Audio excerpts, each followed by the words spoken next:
একজন শেখ মুজাফফর বিন মহসিন ভাই হাফিজাহুল্লাহ তাআলা, আমাদের অত্যন্ত বন্ধু মানুষ শেখ মুজাফফর ইবনে মহসিন ভাই, আল্লাহ পাক রব্বুল আলামিন ওনার হেদায়েত করেন।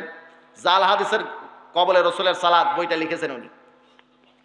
এই বইয়ের মধ্যে 137 নম্বর পৃষ্ঠায় আমার এই ভাইটি জহরের নামাজের অক্ত সংক্রান্ত একটা হাদিসের অনুবাদে যেভাবে লেজে গবরে অবস্থা হয়েছে, ওনার অনুবাদই করতে পারতেছে না, হাদিসের শব্দগুলোর উচ্চারণ ভুল লিখছে।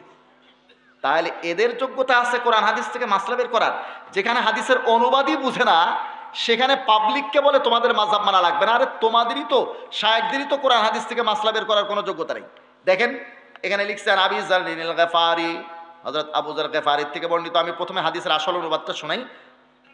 ক্বালা কুন্না মা'আন নবী সাল্লাল্লাহু আলাইহি ওয়াসাল্লাম ফি সাফারিন। হযরত আবু যার বলেন আল্লাহর নবীর সঙ্গে আমরা একটা সফরে ছিলাম।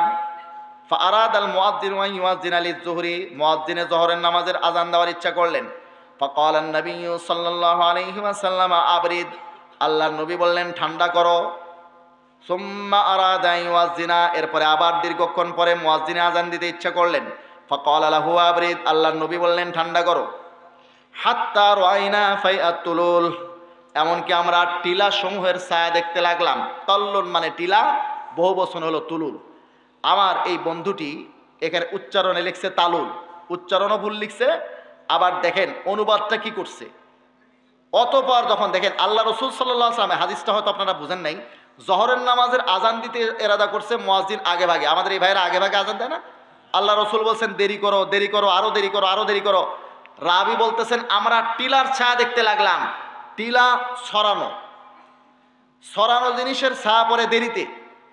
এই যে আপনি বাঁশ দেখতেছেন, খাড়া জিনিস, এর ছায়া যত তাড়াতাড়ি পড়বে, ছড়ানো জিনিস টিলা পাহাড় এগুলোর ছায়া, স্টেজের ছায়া পড়বে দেরিতে। অন্য জিনিসের ছায়া এক গুণ হইলে তখন টিলা পাহাড় এগুলোর ছায়া পড়তে শুরু করে। কাজে এই দিনে আল্লাহ রসুল অন্তত পক্ষে জহরের আজান দেওয়ার অনুমতি দিয়েছেন। জহরের আজান দিয়েছেন ওই টাইমে, যেই টাইমে আমাদের এই ভাইয়েরা আসরের আজান দেয়, সেই টাইমে আল্লাহ রসুল এই দিন জহরের আজান দিয়েছেন। কারণ টিলার ছায়া দেখছেন মানে অন্য জিনিসের ছায়া একগুণ হয়ে গেছে। এই সময় আল্লাহ রসুল জহরের আজান দিয়েছেন। যাই হোক, নামাজের ওয়াক্ত নিয়ে আলোচনা আমি এখন করছি না। এরপরে আমাদের এই ভাইটার অনুবাদের অবস্থা দেখেন। উনি লিখতেছেন আবু যার গফারি রাদিয়াল্লাহু তাআলা আনহু বলেন আমরা এক সফরে রসুল সাল্লাল্লাহু আলাইহি ওয়াসাল্লামের সাথে ছিলাম। মুয়াজ্জিন জহরের আজান দেওয়ার ইচ্ছা করেন, তখন রসুল সাল্লাল্লাহু আলাইহি ওয়াসাল্লাম বললেন তুমি ঠান্ডা করো।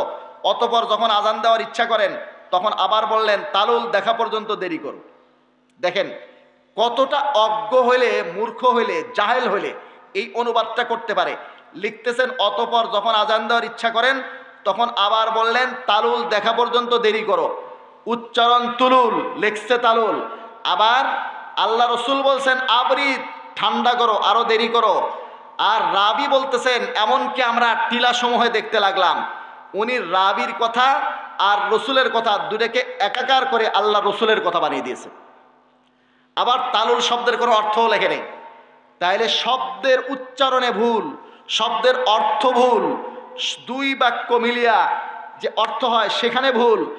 আল্লাহ রসুলের কথা কোনটা, রাবির কথা কোনটা, বর্ণনাকারীর কথা কোনটা বুঝতে না পারে দুটাকেই রসুল্লাহ সাল্লাল্লাহু আলাইহি ওয়াসাল্লামের কথা বানায় দেয়া, এরকম লেজে গবরে অবস্থা হাদিসের একটা প্রসিদ্ধ হাদিস বুখারী শরীফের জহরের নামাজের অক্ত সংক্রান্ত হাদিসের অনুবাদ করতে যাদের এই ধরনের লেজে গবরে অবস্থা হয়, রাবির কথা কোনটা বুঝতে পারে না, রসুলের কথা কোনটা বুঝতে পারে না, তারা কি কোরআন হাদিস থেকে মাসলা বের করার যোগ্যতা রাখে? আরে বেটা, কোরআন হাদিসের থেকে যোগ্যতা, মাসলা বের করার ইজতিহাদি যোগ্যতা তো দূরে থাক, হাদিসের অনুবাদ করার যোগ্যতা তোমাদের নাই। তোমরা লেখো বই, মানুষকে বলো তোমাদের মাযহাব মানা লাগবে না। এই বিভ্রান্তিতে মানুষকে কেন ফেলাও?